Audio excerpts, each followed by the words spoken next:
வணக்கம் அன்பு சொந்தங்களே. இன்றைக்கி ஒரு நாள் விவசாய வேலை பார்த்துக்கிட்டு இருக்கோம். என்ன பார்த்தீங்கன்னா, தென்னம்பிள்ளையில் வந்து நிறைய நல்லா வளர்ந்து வருது, சிரமப்பட்டு வளர்க்குறோம். ஆனால் பூச்சி கடிச்சு அப்படியே மடலாக பேத்துட்டு போயிடுது. அதனால் என்ன பண்ணுறோம்னா, அந்துருண்டை வாங்கி ஒரு 4 உருண்டை இந்த பாட்டில் சின்ன சின்ன தண்ணி பாட்டில் போட்டு அதில் என்ன பண்ணோம்னா 2 ஓட்டை கோனிஸ் வச்சு 2 ஓட்டை போட்டுறோம். 2 ஓட்டை போகும்போது வாடை நல்லாயிருக்கு.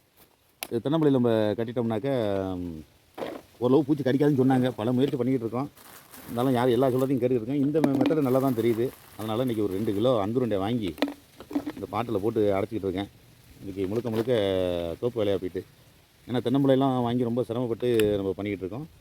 ஆனால் வண்டு வந்து தொந்தரவு பண்ணிடுது. அதனால் இது மாதிரி பாட்டில் எடுத்துக்கிட்டு இதில் வந்து அந்துருண்டை ஒரு 4 உருண்டை, அந்துருண்டை ஒரு 4 உருண்டை போட்டிங்கன்னா அது சரியாக போன பிறகு கூட போடுங்க. 4 உருண்டையை போடுங்க. நல்லா லாக் பண்ணுங்கள். அப்படி லாக் பண்ணிட்டு குண்டீஸ் வச்சு மேலே ஒரு ஓட்டை, அப்புறம் சைடில் ஒரு ஓட்டை, 2 ஓட்டை போட்டாச்சு. நல்லா வர அடிக்குது.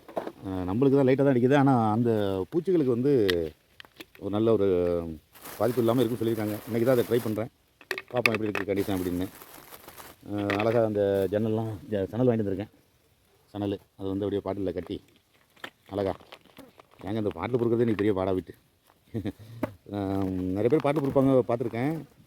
ஆனால் இந்த பாட்டில் பொறுக்கும் போகும்போது அதில் ஏகப்பட்ட போட்டி. அது அந்த பாட்டில் எடுக்காதே, இந்த பாட்டில் எடுக்காதேன்னு ஒரே போட்டி. அந்த போட்டி கடையில் ஒரு 100 பாட்டுக்கு மேலே எடுத்து வந்தாச்சு. நான் காமிக்கிற பாருங்க. எல்லாத்துலேயும் அந்துருண்டை போட்டாச்சு. போட்டு தென்னம்பிள்ளையில் எப்படி கட்டியிருக்க பாருங்க.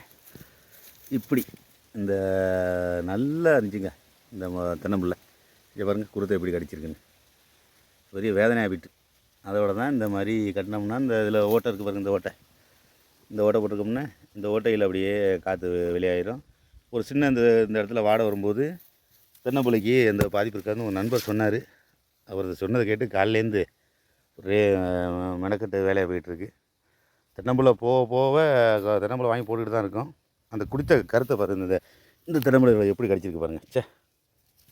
நல்லா இருந்துச்சு. இந்த இவ்வளோ பெருசு இந்த குருத்தை போய் கடிச்சிருக்கு. சரி, ட்ரை பண்ணி பார்ப்போம் எப்படி இருக்குண்ணா. வாய்ப்பு இருந்தால் உங்கள் தோப்பில் நீங்களும் ட்ரை பண்ணி பாருங்கள்.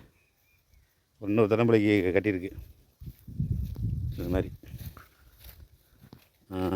மாதிரி கட்டி இந்த குருத்தில் வச்சு கட்டிட்டோம்னா ஓரளவு இந்த வாடையில் வராதுன்னு சொல்லியிருக்காங்க. முயற்சி பண்ணி பார்ப்போம். நீங்களும் முயற்சி பண்ணி பாருங்கள். நன்றி.